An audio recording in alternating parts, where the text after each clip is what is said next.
Bienvenidos a Bajo la Superficie, un espacio donde hablaremos de ingeniería, pero también de las historias humanas que nadie ve. Bienvenidos a un nuevo episodio de Bajo la Superficie, donde descubriremos historias que no aparecen en la hoja de vida, los momentos que marcaron a los grandes profesionales y las experiencias que los hicieron un gran referente en la ingeniería. Aquí no hablamos solamente de proyectos, de obras o de cargos, hablamos de personas, de sus historias, porque detrás de cada ingeniero hay una historia de esfuerzo, una historia de decisiones, de aprendizajes y de sueños. Hoy nos acompaña un invitado que ha dedicado parte de su vida a la formación de ingenieros en Colombia y en Iberoamérica. Es ingeniero civil con posgrado en Construcción, Conservación y Diseño de Vías de la Escuela Colombiana de Ingenieros Julio Garavito.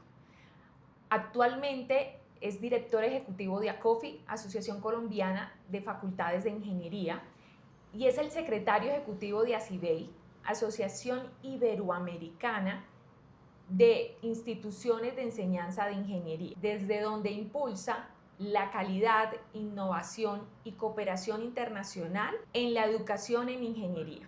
Ingeniero Luis Alberto, un gusto que pueda estar aquí con nosotros. Bienvenido. Ingeniero Sandra, muchas gracias por la invitación y un gusto poder acompañar este gran ejercicio. Bueno, ingeniero, y antes de hablar del ingeniero y del directivo, vamos a romper un poquito el hielo y vamos a saber un poquito del niño que fue. ¿Cómo era ese niño? ¿De dónde eres? Bueno, soy bogotano, he vivido toda mi vida en Bogotá. Soy un hijo del país porque mis padres son de la región Caribe colombiana, pero he vivido toda mi vida en Bogotá, así que comparto costumbres de las dos regiones. Obviamente toda mi carrera profesional y estudios de colegio los hice en Bogotá y pues he dedicado toda mi vida a esta maravillosa ciudad. Bueno, ¿qué hacías de niño? ¿Eras de los que era juicioso en el colegio o era de los niños que querían aprender de otra manera? No, yo creo que en general fui muy normal en mi niñez. Estudié pues, en el Colegio Agustiniano Norte, en el cual yo creo que en ese momento había una muy fuerte formación en matemáticas y en ciencias que seguramente ayudaron a que me inclinara por estudiar ingeniería. Fui tímido, bastante tímido, bueno, sigo siéndolo. Siempre tuve curiosidad en algunos temas. Finalmente el tema de construcción me llamó la atención en su momento para poderme inclinar por la ingeniería civil. A pesar de que tuve muchas dificultades, en especial en matemáticas, creo que logré sacarlas adelante y pues poder acceder a una carrera de ingeniería. O sea, que siempre tuviste definido que querías ser ingeniero civil. Mm, Ser ingeniero sí, quizás civil sí fue muy al final del colegio, en 11 fue cuando tomé la decisión, no obviamente inculcado por la casa, por cosas que veía, por alguna familia que también había estudiado ingeniería, entonces por eso me incliné por ese lado, aunque vengo de familia en las particularidades de odontólogos. Entonces tengo hermana odontóloga, abuelo odontólogo, tíos odontólogos, entonces también tenía inclinación, pero bueno, definitivamente los temas de salud no iban tan de la mano, pero también tenía esa ligera inclinación en su momento. ¿Y qué decían los profesores sobre ti? ¿Sí te veían enfocado en este tema? De pronto en el colegio no se particularizaban cuando yo estudiaba tanto en el tema, aunque sí puedo decir que la mayoría de los que nos graduamos del colegio nos inclinamos por ingeniería, otros por economía, otros por medicina, así que la vocación estaba. De pronto decía, la deficiencia en matemáticas aparente pues demostraba que no, pero también era porque tenía un colegio de alta exigencia en matemáticas. Entonces seguramente eso hizo que cuando llegué a la universidad pues no me diera tan duro. O sea, finalmente creo que en esa parte me fue relativamente bien. Entonces seguramente porque la exigencia en el colegio fue alta. Entonces, pero en el colegio en particular no se distinguía eso en los compañeros de una inclinación u otra por una profesión. ¿Y cuál fue la primera obra de estructura, vía, carretera, puente que te llamó la atención y que tú creíste que ese era tu camino? Bueno, yo creo que ver algo como el Canal de Panamá puede ser impresionante, o sea, ver toda la ingeniería que en su momento pues, se tuvo que realizar, creo que me impactó. Entonces, seguramente muy joven lo vi, pues, un par de fotos, alguna cosa, pero ver la magnitud y cuando uno leía historia, ver todo lo que pues, costó hacer esa obra pues, en vidas humanas, en tecnología, en su momento, creo que fue interesante y me gustó mucho más cuando muchos años después pude ir a ver las obras de ampliación del canal de Panamá, para allá en 2015. Digo, oye, esto realmente es ingeniería y es cambiar vidas y es transformar vidas. Pero también aprendí que no necesariamente son las grandes olas la que les debe enamorar a uno. Hay que mirar las pequeñas cosas. Cuando uno lleva el agua a una región apartada del país, cuando uno lleva una vía que pues, puede traer algún tipo de progreso, eso puede ser tan valioso como ver la gran obra de la ampliación del canal de Panamá. Y digamos que eres especialista en diseño, conservación y construcción de vías. ¿Qué hizo que te enfocaras por ir por esa especialización o si tuviste algún referente, algún profesor, algún ingeniero que te inspirara? Seguramente en el pregrado empezaba a inclinarme por esa área. Uno seguramente piensa una cosa cuando va a entrar, pero cuando está cursando automáticamente cambia un poco la ecuación. Entonces, al final con los profesores veía como que el tema era mucho más interesante, con los mismos compañeros, entonces la parte de ingeniería de tránsito, la ingeniería de transporte dentro de los cursos que se veían, me parecía que era un área pues, de desempeño interesante dentro de la profesión. Seguramente otras, geotecnia me gustaba, pero finalmente bueno, no me sentía tan cómodo, entonces dije, no, pues al momento de tomar la decisión, pues me puedo inclinar por este lado. ¿Y algún profesor que haya sido tu referente, que recuerdes? De pronto en la escuela, en ingeniería de transporte, el profesor Santiago Henao, yo creo que él transmitía muy bien los conocimientos alrededor del tema de ingeniería de transporte, ingeniería de tránsito. La profesora Victoria Beatriz Durán, que a pesar que ella solo dictaba un módulo en un curso lectivo de ingeniería de tránsito, creo que en su momento era una autoridad muy importante, que después la vine a conocer en el ámbito de ACOFI, porque ella fue presidenta de ACOFI en los 90 y me resulté hablando con ella mucho después. O sea, me conoció como estudiante, pero después como director en unos momentos muy diferentes. Entonces, alguien con mucha capacidad y pues mucho conocimiento. Cuando saliste de la universidad, ¿ingresaste inmediatamente a trabajar o cómo fue esa transición o seguiste con tu especialización inmediatamente? No, puntualmente, pues bueno, tuve un impasse finalizando la carrera, la cual me implicó un semestre más. El impasse fue que vi una asignatura un semestre y por una coincidencia había un proyecto de educación en ingeniería asociado a acreditación de programas y me pidieron que apoyara a una persona que era la que iba a dirigir el proyecto, el profesor Eduardo Silva Sánchez, que fue rector de la Escuela Colombiana de Ingeniería y alguien en el ámbito académico muy reconocido. Obviamente era un tema que yo no tenía ni idea, pero él sí. Entonces él me involucró en eso siendo estudiante de final de carrera. Fue un trabajo para la asociación, en la entidad que ahorita estoy dirigiendo. Entonces ahí conocí algunas cosas. Cuando me graduó, ya después de acabar pues, con la asignatura que me estaba pendiente, pues hay que buscar trabajo donde fuera y pues surgió una oportunidad aquí en la asociación. O sea, ¿cuántos años llevas aquí en la 24. asociación? Por Dios, o sea, ya te vas a pensionar de la asociación. Creo que ya tengo las semanas, pero falta Pero falta todavía, el falta tiempo. el tiempo, falta la edad. Entonces, ahí comencé y pues finalmente me involucré. Aparecían otras cosas como en paralelo, pero esto me empezó a llamar la atención. Trabajé pues brevemente en una de las concesiones viales del país. Ahí seguramente pudieron surgir algunas oportunidades adicionales, pero definitivamente pues me incliné por ese lado y surge al tiempo que aparecían otras opciones laborales un proyecto que se llama ECAES. ¿GAES? ECAES ECAES, ah. o Isaber Pro. Sí, sí, sí. Entonces, en 2002 se había hecho un primer ejercicio, o sea, estamos hablando, el examen que hoy se llama Saber Pro nace por allá la idea como en el año 98. Se hace un primer piloto en el 2001. En el 2002 se hace la primera prueba formal para ingeniería mecánica. Yo entro a COFI en 2002. En 2002, finalizando el año, el ICFES le solicita a COFI y a otras entidades preparar una propuesta para hacer el gran examen de CAES para 15 carreras de ingeniería. Entonces, con un profesor experto en evaluación, escribimos gran parte del documento que hacía la propuesta. Y pues nos ganamos el concurso que el ICFES hizo en su momento. Entonces, eso implicaba ya un trabajo más importante en ACOFI. Yo trabajaba medio tiempo originalmente. Entonces, a partir de ese proyecto, cuando el presidente de ACOFI en su momento me dice, bueno, si vamos a hacer esto, usted tiene que acompañar pues parte del proceso en un tiempo más importante. Entonces, pues usted decida. Y ahí pues ahí cambia el contrato, ya me vinculo mucho más tiempo a la asociación y pues finalmente tomé una decisión de vida. Y ahí, aquí estoy. ¿Qué significa para ti hoy liderar la asociación más importante que une todas las facultades de ingeniería del país? Pues es un reto. Yo creo que todos los días surgen cuestiones alrededor de lo que está pasando en educación en Colombia y en el mundo. Cuando ingresé a COFI había unas preocupaciones de lo que estaba pasando en la educación y en la ingeniería, hoy hay otras, por ejemplo, el impacto tecnológico hace, ni siquiera hace 5 años no se preveía. Hoy en día uno ver esos nuevos retos creo que es interesante, ver cómo se transforman las profesiones, tener una mirada amplia de la ingeniería que nos cuesta mucho. O sea, nosotros muchas veces cuando estudiamos nuestra profesión nos enfocamos en nuestra profesión y a veces nos enfocamos en un área puntual de la profesión.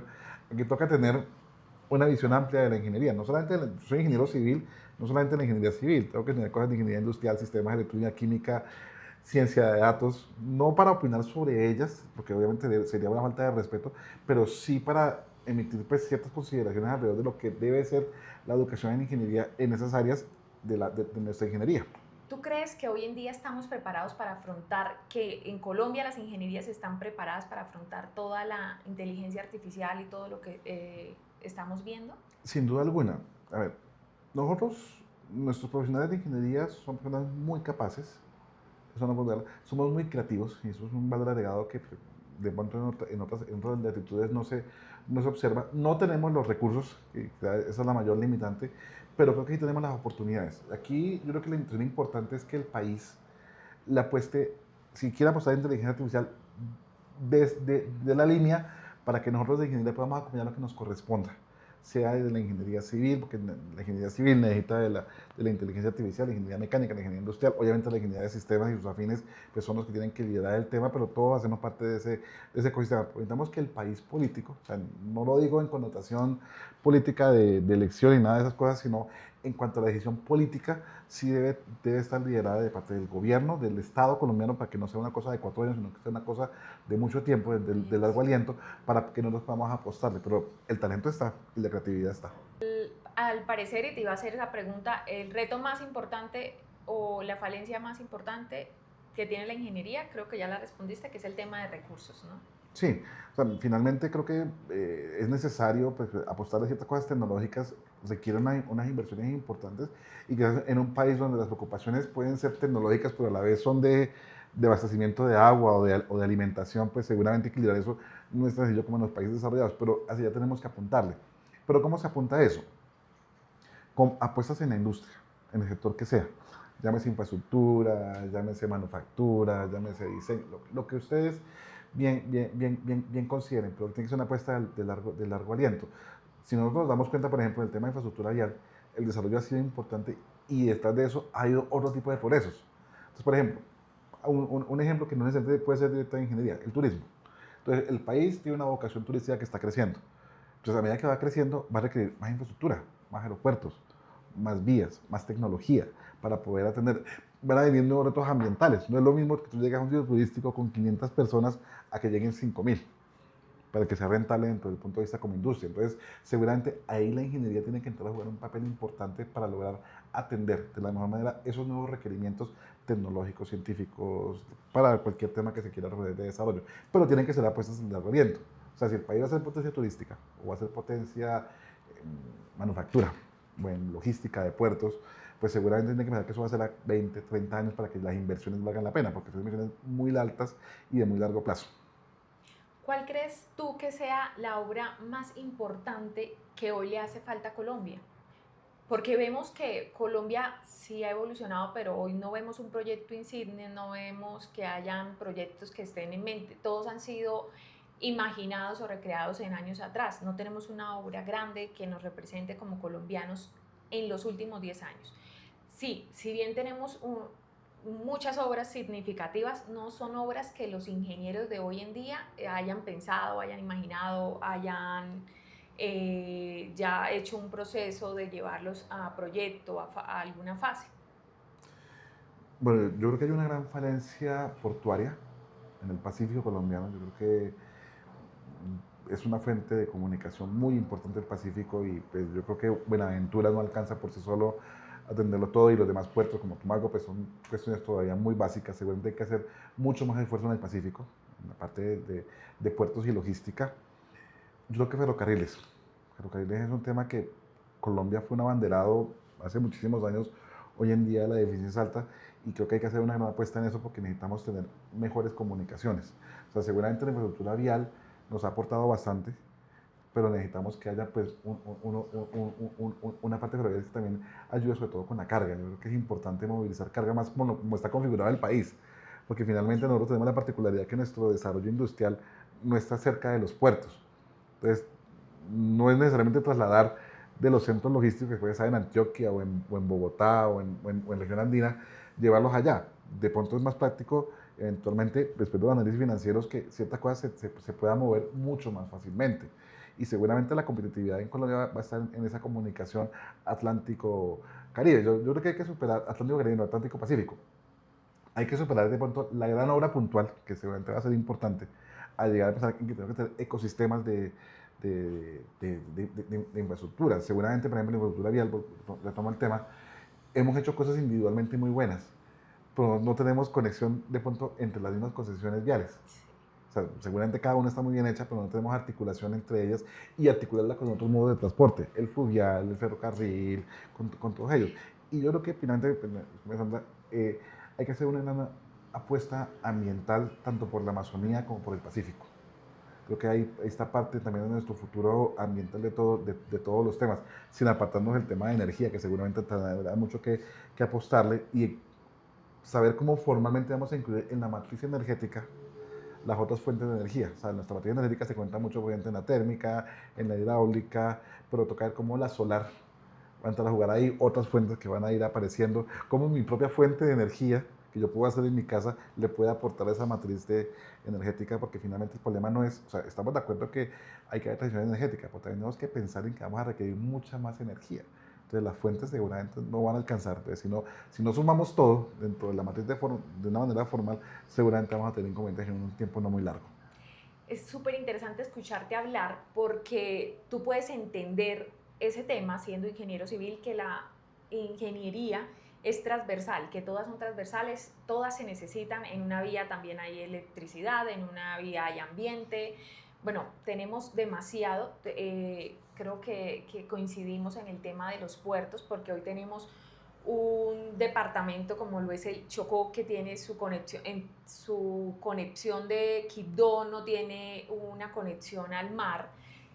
Lo mismo pasa con Popayán, no tiene una conexión al mar. Entonces estamos rodeados de agua, pero no tenemos las salidas a ellas. No es fácil, y son departamentos que están un poco olvidados y atrasados, pudiendo tener unas grandes ventajas porque tienen su puerto, que puede ser una entrada económica fuerte para cada uno de estos departamentos, pero que han sido un poco olvidados, y ojalá que dentro de ACOFI, que tú estás y que puedas, ojalá se liderar algún equipo y en que las facultades puedan tener ese centro de pensamiento, ese centro de creación de ideas nuevas, ¿no? Que podamos dejar un repositorio de datos que, así como se construyó hace 50 años y se viabilizaron vías, plantas de tratamiento, puertos, que podamos tener ese repositorio así. Ojalá que no tomen tanto tiempo en que se puedan construir, pero que sí lo podamos empezar a imaginar. Mira, Sandra, es que finalmente nosotros tenemos que ir mucho más allá de lo que tenemos. O sea, Colombia, por ejemplo, se vende como una ventaja geoestratégica para el mundo, pues no sabemos utilizarla. Entonces, digo, no hay conexión entre el Pacífico y el Caribe, o es muy compleja hacerla. Entonces, frente a eso no vamos a ser competitivos. Suena muy bonito en la teoría, pues tenemos que ir a la práctica. Y es ahí donde la ingeniería tiene un papel protagónico, tú lo mencionas muy bien. El tema del Chocó, del Cauca, obviamente sí, hay una zona selvática que es compleja, pero la ingeniería tiene que ayudar a que pues, se pueda hacer de la mejor manera sin afectar al extremo el medio ambiente, pero sí lograr llevar desarrollo a través de infraestructura para poder que los puertos sean mucho más efectivos. Hay cosas que en Buenaventura, con toda la experiencia que tiene, pues llevar cosas a veces a puerto pasa por muchas complejidades, pues por nuestra geografía compleja, pero finalmente hay que atenderlo y solucionarlo, porque lo que vamos a quedar cada vez es más en desventaja. Haces parte de ACOFI, eres el director ejecutivo de ACOFI, pero también haces parte de ACIBEI, que es una organización internacional que está en Iberoamérica. Quisiera, ¿qué has aprendido de otros países?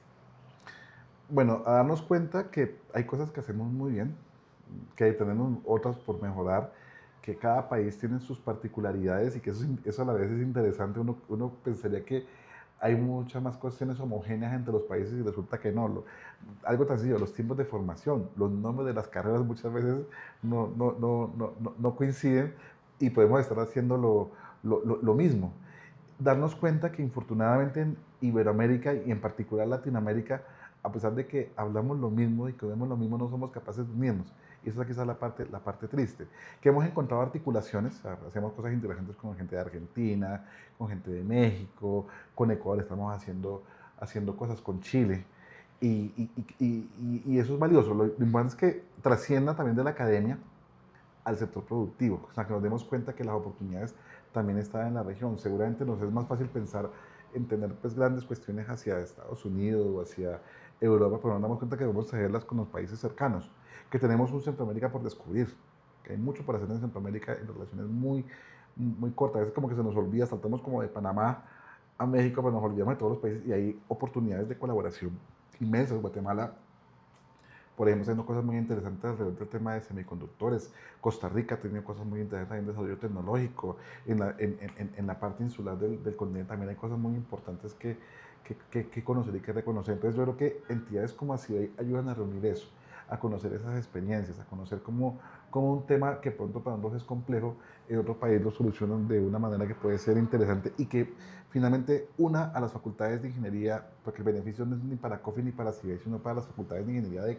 de Colombia, de Chile, de Argentina, de Ecuador, de tener el acompañamiento de España y Portugal, que también es muy importante porque finalmente hay un liderazgo pues, natural que tenemos y una relación natural que tenemos con estos dos países y saber que hay cosas muy interesantes. Con España yo creo que hay mucho por hacer a nivel académico, hay que aprovechar los convenios que se han hecho recientemente entre gobiernos para poder acercar mucho más lo que se hace en España, lo que se hace en Portugal. En Portugal creo que hay un trabajo muy interesante, entidades como la Sociedad Colombiana de Ingenieros, el COPNI, ACIEN, el Consejo de Ingeniería Eléctrica, el Consejo de Ingeniería Química, han hecho para poder promover que profesionales colombianos estén en los dos ámbitos y ojalá con la esperanza de que muchos profesionales también de esos países también conozcan lo que se hace en Colombia y haya transferencia tecnológica, que yo creo que esa es la gran meta, porque finalmente en ese, hablamos hace un ratico de esas situaciones económicas también, esa transferencia que se puede obtener de países que digamos tienen un nivel de desarrollo menor que el nuestro, puede contribuir al crecimiento no en la ingeniería, del país. ¿Qué deberíamos copiar de ellos? Más que copiar, colaborar. Yo creo que eso es clave. De Europa quizás su integración, o sea, que a pesar de las diferencias, o sea, alguien me decía alguna vez de la Universidad Politécnica de Madrid, me decía, no entiendo América Latina. Conozco Asia, los países no se parecen nada, o sea, las costumbres entre Japón, China, Singapur no necesariamente coinciden. En Europa mucho menos, inclusive por el contrario, a veces hay tensiones mucho más fuertes, pero aprendimos a trabajar juntos. Ustedes que se parecen tanto, que hablan el mismo idioma, que, perdón que lo diga así coloquial, que comen lo mismo, no son capaces de trabajar unidos para el desarrollo. O sea, ustedes pueden ser una gran potencia si trabajan unidos. Tienen lo más, o sea, nosotros nos unimos por lo más difícil, ustedes tienen para unirse por lo más fácil, que es las relaciones entre ustedes mismos. Entonces, eso tienen que aprovecharlo mucho más. Entonces, de pronto para copiarles, para coger tu idea es eso, o sea, tener la capacidad de integrarnos a pesar de las diferencias.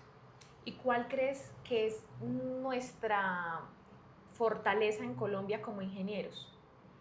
Pero mencionabas un dato, la creatividad. Yo creo que el ingeniero colombiano, los profesionales de ingeniería, ingenieros, tienen esa habilidad de darse cuenta de que a partir de una situación problema, o sea, cuando hablo de problema no es negativo, sino a lo que nos inventamos en nuestro ejercicio profesional, somos capaces de encontrar diversas opciones de solución. Lo que pasa es que la creatividad tiene que llevarse a innovación y es ahí donde quizás nos cuesta un poquito, pero como creativos yo creo que somos bien especiales, hacemos cosas que de pronto en otras partes del mundo les cuesta, para nosotros pueden ser muy sencillas, o sea, cómo poder desarrollar la infraestructura en zonas tan complejas como nos ha tocado. Seguramente tú que tienes experiencia en campo has hecho cosas que después no están en los libros, que no están en el formalismo, pero que han atendido muy bien una situación y que se ha solucionado en beneficio de una población, de una región. Eso es lo que nosotros aportamos. Y estando aquí dentro de ACOFI, ¿qué cosas has podido crear o qué situaciones han sido bien complejas dentro de la asociación? Bueno, complejas siempre son lo- muchas veces entender que las situaciones como ingeniería tienen un análisis, pero tú como en tu universidad pueden tener ciertas particularidades. O sea, yo puedo estar de acuerdo en un diálogo con alguien como persona, pero cuando tiene que responderle a una universidad seguramente pues no es exactamente lo mismo. Entonces ahí quizás genera un poquito de tensión. De pronto decimos algunas cosas que pueden ser fuertes para un entorno, pero hay que entender que nosotros no hablamos en defensa de alguien en particular, sino en defensa de la profesión, en defensa del país. Yo creo que cuando uno se llama Asociación Colombiana de Facultades de Ingeniería, es defender al país en los temas asociados a ingeniería. Entonces, si de pronto alguna institución, las cosas pues generan alguna duda, pues no es que uno quiera atacarla a ella, uno lo que busca es que el país esté por encima de esas decisiones, entonces eso a veces genera de pronto un escenario complejo. Cosas positivas, yo creo que por ejemplo temas como Saber Pro fue muy importante. De pronto hoy no se valora tanto el examen, pero yo creo que tener un indicador específico de aseguramiento de la calidad es valioso. Ciertos temas, a pesar que somos entidad privada, ciertos temas de norma han estado acompañadas por ACOFI en su momento. Creo que es satisfactorio ver que ciertas cosas que se dicen en nuestro ámbito académico llegan a ser norma en beneficio del país. En temas como el modelo nacional de riesgo sísmico, obviamente tiene un componente técnico muy importante que yo creo que es de mucho valor, pero creo que también fue muy importante ver cómo 15 universidades trabajaron de la mano, que no es frecuente en el país ni en el mundo. Hay una anécdota de nuestro director académico del proyecto cuando fue a presentar en alguna universidad americana el proyecto, pues claro, llevaba toda la presentación técnica, científica, con toda la prosa correspondiente, y alzan la mano y le preguntan cómo trabajaron 15 universidades simultáneamente. O sea, no le preguntaron, pero después le preguntaron del proyecto, pero les dieron cuenta, les costaba entender que cómo logran trabajar de la mano en función de algo. Yo creo que esa es una gran ganancia, ver cómo uno puede poner en una diapositiva 15 logos, más allá de poder de pegarlos, es un trabajo colaborativo y un trabajo de país. Yo creo que eso llena mucho de satisfacción. Ya que nombras 15 universidades, quiero hacerte una pregunta porque has estado todo este tiempo en esta transición. Te voy a hacer dos preguntas. La primera, cuando ingresaste a COFI, ¿cuántas universidades tenían ingenierías? ¿Y cuántas universidades hoy tienen ingenierías? Uy, el número exacto no lo tengo. O sea, miembros de la COFI te puedo decir que eran como 60. Hoy son 130. Se dobló la cifra. Se dobló dentro de la COFI. Seguramente en número de universidades, pues digamos, bueno, instituciones de educación superior, porque recuerda que el sistema colombiano puede ofrecer ingeniería, universidades, instituciones universitarias y en algunos casos instituciones técnicas. En la COFI son miembros de instituciones de educación superior y de educación superior, perdón, instituciones universitarias y universidades son los que pueden ser miembros de la COFI. Entonces, eso alrededor pueden ser unas 180, 190. Y pues simplemente hacen parte de ACOFI. Las que no hacen parte de ACOFI, pues, si está bien que lo pongas, digamos, son las principales. En algunos casos son instituciones muy pequeñas, no siendo que los programas no sean buenos, pero que de pronto su vocación central no es ingeniería. Pues seguramente esas no hacen parte de la asociación. Y la segunda pregunta, que aún es más asombrosa, es cuando tú ingresaste, porque en todo el mundo que nos ve conoce la ingeniería civil, la ambiental, la industrial, la química, de sistemas, y entonces pensamos, bueno, serán 10 carreras de ingeniería, 20 de ingeniería. Yo quiero saber cuántas ingenierías hay hoy en día registradas en Colombia. Nombres de ingeniería hay 150. Carreras, 1327 carreras se ofertan en Colombia. Somos la cuarta parte del sistema de educación superior en el país. Obviamente hay unas de mayor peso, ya las has mencionado, industrial y sistemas son las que se llevan pues gran parte de los números, pero obviamente civil, electrónica, eléctrica, agroindustrial, ingeniería de software, que recientemente ha tenido un crecimiento exponencial importante, hacen parte de ese género. Y están apareciendo unas nuevas carreras de ingeniería que, bueno, que seguramente merecen su revisión, pero que también muestran esa evolución que el mundo nos está dando. Por ejemplo, yo tengo el caso de ingeniería médica. Hace 20 años no existía en Colombia, o estaba naciendo, se veía como algo muy alejano.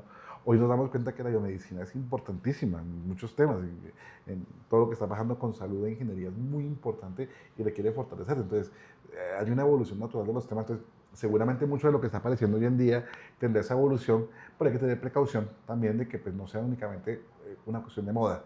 Como estamos en un mundo tecnológico, entonces con las tecnologías emergentes, entonces es importante asociarse a eso, porque muchas veces llega a ser tan puntual que de pronto se satura esa línea en uno de los temas y resulta que el día siguiente pues ya, no, ya va a ser obsoleto. Entonces hay que tener precaución en eso y cuando los jóvenes, sobre todo cuando van a tomar su decisión de hacer una carrera de educación superior, tienen que imaginarse dónde va a estar la profesión dentro de 20 años, 30 años. Seguramente hay carreras que es muy fácil. La nuestra, perdón, por hablar de ingeniería civil siempre, pero uno puede presumir que pues, dentro de 20, 30 años va a seguirse requiriendo desarrollo alrededor de temas de infraestructura en todos los frentes con nuevas tecnologías, pero finalmente va a permanecer. De pronto en otras áreas tocaría entrarlo a revisar. No menciono ninguna porque no quiero sesgar el diálogo, pero sí eso es importante. O sea, que digo, oiga, esta carrera, ¿dónde voy a estar yo? O sea, uno tiene que imaginarse dónde se quiere ver y eso va a ser clave.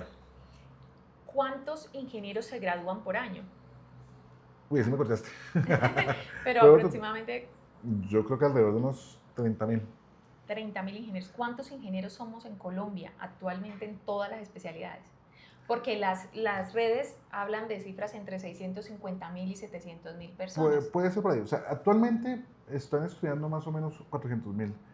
Hay 400.000 estudiantes de ingeniería en el sistema de educación superior. Estudiantes. Se gradúa más o menos el 10% cada año. O sea, Una relación. cada año tiene que haber oferta para 40.000 personas más en ingeniería. Sí, ¿Sí? sí. Lo que significa que debemos crecer y evolucionar rápidamente para poder poner Claro, a cada uno de ellos. claro, pero ahí también es importante, y vuelvo al tema de diálogo de país, que el país diga en qué áreas prioritariamente necesita profesionales. No como gobierno, sino como Estado. Para que esos que están estudiando hoy puedan desempeñar su labor profesional en 10, 15 o 20 años. Y una cosa importante, yo sé que tú trabajas mucho por las mujeres y que perteneces a la Cátedra Matilda. Dentro de la evolución y el trabajo que se ha venido haciendo para incluir a las mujeres, ¿cuántas mujeres cree? Bueno, tenemos ya un margen que es aproximadamente el 18% en mujeres en ingeniería, ¿sí? Es un poquito más. Esa era mi pregunta, ¿ha crecido? Bueno, no, perdón, te lo digo a nivel de pronto me equivoco. A nivel de facultades o de programas de ingeniería es el 30% en promedio. Lo que pasa es que toca mirarlo por carreras. Entonces, por ejemplo, en ingeniería, los extremos, ingeniería mecánica, eléctrica, sistemas, la participación de mujeres es del 10%. En ingeniería, carreras como ingeniería civil el 30%. Ingeniería industrial o ingeniería química es mitad y mitad. En algunos casos, inclusive en ambiental, en algunas universidades puede llegar a ser el 60% de mujeres y hombres. Entonces, digamos, eso hace que el promedio se vuelva 30. Juega ahí con todos los números. Entonces, es importante el número grueso, pero es importante entenderlo en cada carrera y la importancia de la participación de las mujeres en cada profesión. Por ejemplo, en sistemas es delicadísimo, porque finalmente el desarrollo tecnológico, el desarrollo de algorítmico, pues también tiene sesgos. O sea, de pronto uno en carreras como mecánica o civil lo puede evidenciar porque es tangible, pero resulta que hay sesgos que no se ven en informática. O sea, solamente hay un comentario, pues de pronto no me sale bien. Por ejemplo, el hecho de que tú en una encuesta preguntes el estado civil, ya puedes sesgar un análisis de data. Porque entonces tú eres casada, no, eres mujer, vas a tener hijos, vas a pedir permisos porque tienes que reclamar la data. Entonces, el mismo sistema indirectamente te puede enviar a que tu hoja de vida no sea tenida en cuenta para un cargo. Entonces, mira que una sola pregunta puede sesgar. Entonces, cuando tienes un grupo de trabajo en el cual participan hombres y mujeres, seguramente ese tipo de cuestiones se matizan, porque entonces la pregunta es relevante que yo te pregunte a ti para un trabajo si eres soltera casada, si necesito que sepas es del tema que te voy a contratar. Sí, claro. Entonces, eso, pero eso únicamente se obtiene cuando tú tienes un equipo de trabajo interdisciplinario, o, perdón, más que interdisciplinario, con participación equitativa de hombres y mujeres. O sea, que ambos estén aportando. Porque seguramente en la parte científica ambos aportan por igual. O sea, tú y yo podemos ser igualmente inteligentes o menos inteligentes en un tema, o sea, ahí no hay diferencia, pero tú sí vas a aportar cosas desde el punto de vista de mujer y yo aporto vista desde el punto de vista de hombre, que tenemos formas diferentes de interpretar la naturaleza. Entonces, cuando se conjuga, el resultado va a ser mucho mejor. Y finalmente las empresas van a ganar mucho más. Porque cuando tu discusión se hace en grupos en el cual hay participación de hombres y mujeres, el resultado va a ser muchísimo mejor, va a ser mucho más productivo para la empresa. Entonces, eso es un tema. Entonces, en los programas de ingeniería se hacen cosas para procurar incentivar la participación de las mujeres, pero tiene que ir conectado con el sector productivo. Porque después, ¿cuál es el problema? Que en el sector productivo a las mujeres las encasillan en los cargos administrativos. y pues resulta que tú no quieres necesariamente tener un encargo administrativo, te gusta el trabajo en campo. Ahora otras personas, hombres y mujeres, que les encanta el trabajo en oficina, entonces no puede el sector productivo encasillarte. Uno. Dos, tiene que ser el reconocimiento económico pues equivalente. Todavía pasan organizaciones que tú eres mujer, vas a ganar menos que eres un hombre, entonces eso tampoco está bien. Que hay que hacer cosas obligatoriamente, de pronto, por ejemplo, lo que hace a veces el Estado, que a veces genera debate de que haya, ¿cómo se llama eso? Participación paritaria de hombres y mujeres en ciertos cargos, pues, o en ciertas áreas, por ejemplo, en el sector ejecutivo, que el gobierno tiene que tener el número de ministros equivalente a hombres y mujeres, listo. No es ideal, yo pienso que eso es su fin natural, pero está bien porque se necesita. Porque si no es así, difícilmente vamos a encontrar que haya pues, participación igualitaria de hombres y mujeres. Pero el problema es cuando en ciertos temas técnicos no necesariamente hay personas, pues, de hombres y mujeres en condiciones iguales. Por ejemplo, puede pasar que para un cargo se presentan 10 personas, pues en un área específica, muy específica, resulta que 8 son hombres y 2 son mujeres, pues posiblemente va a quedar un hombre en el cargo. Entonces, seguramente ahí es donde tenemos también cambiar algunas cosas. Pero equilibrar la gente, forzar, pero sin castigar la calidad, que a veces es el dilema que se nos da. Y esa es una de las funciones que hace Cátedra Matilda, ¿no? Claro, promover las vocaciones, la investigación, el mentoreo, que yo creo que es un tema pues, bien interesante, porque yo creo que tú como mujer, además de ser una excelente profesional, te toca pues un trabajo que tienes que transmitir también eso a otras jóvenes, la importancia de que estén en ingeniería y que darse cuenta que la ingeniería es para todos. O sea, por ejemplo, uno de los riesgos que a veces tenemos es que no, presentemos a alguien brillante, que sea la mejor bueno, ingeniera o ingeniero, no le pongamos sexo.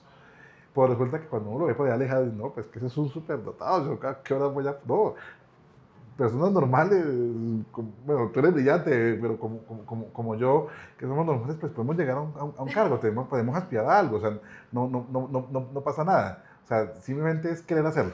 Y eso es importante, o sea, que no hay que ser la mente deslumbrante, no hay que ser el James Rodríguez de la ingeniería para llegar a una posición. Eso va en uno mismo, en lo que uno construye, y eso es únicamente la persona que puede hacerlo.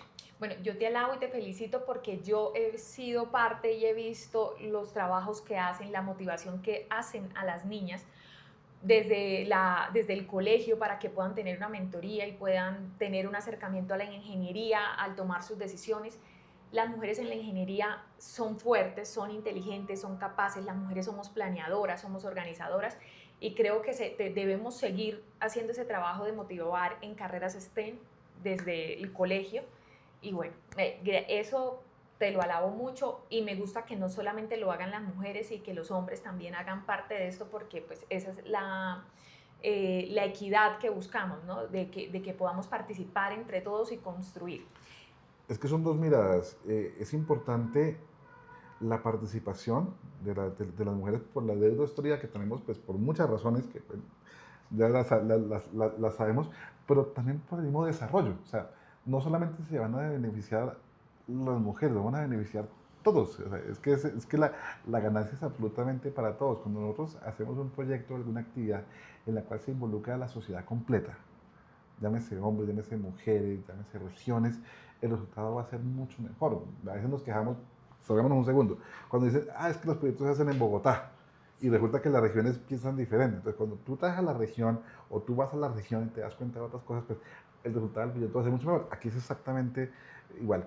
Y mencionas una cosa muy importante, hay que trabajar con los niños.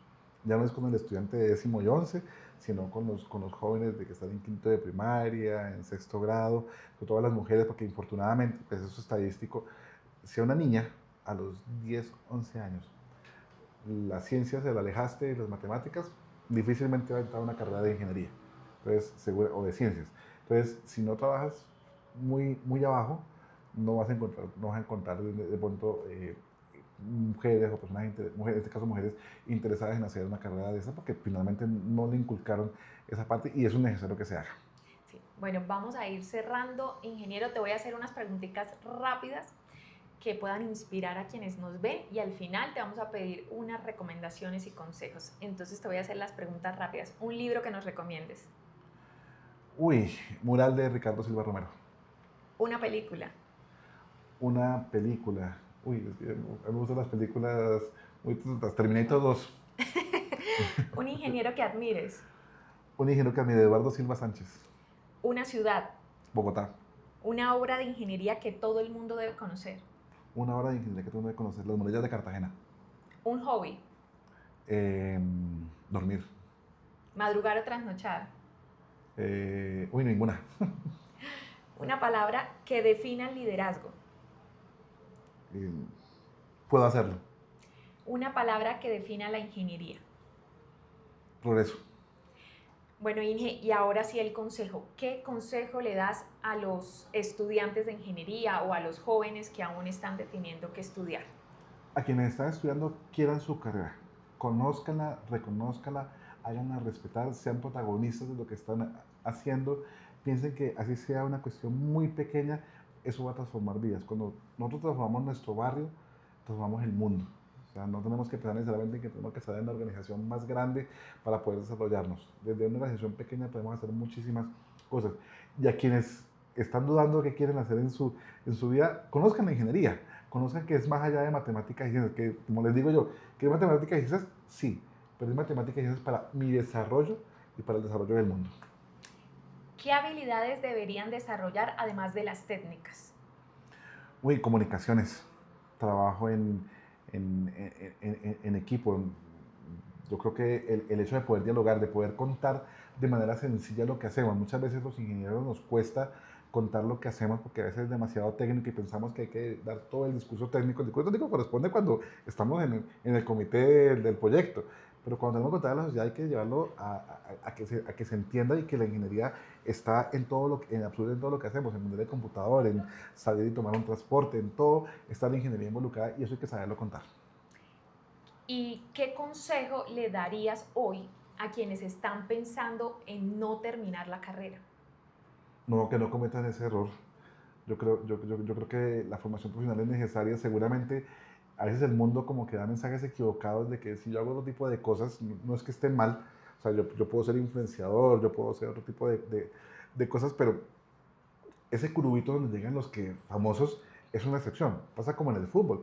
Todos quisiéramos ser el gran futbolista, que estamos, perdón, en el mundial queremos ser ese gran futbolista, pero resulta que ellos tienen unas habilidades naturales que difícilmente los demás no las tenemos. Aquí pasa exactamente igual.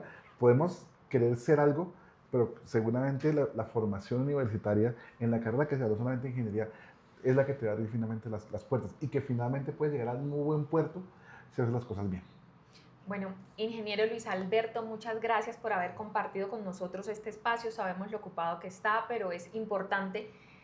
Y la idea de hacer este espacio de Bajo la Superficie es que nos vean desde pequeñitos para que podamos ser ese instrumento de guía para lo que pueden llegar a ser y escuchar historias como la tuya, de todo lo que has hecho, de toda la labor que has hecho, porque has hecho mucho por los ingenieros del país y por hacer ese acompañamiento, por traer ideas de otros países, por traer experiencia, pues es muy valioso poderlo contar, transmitir y saber que la ingeniería sigue siendo fuerte, que debemos fortalecerla y que debemos tener muchas más habilidades y aplicarlas.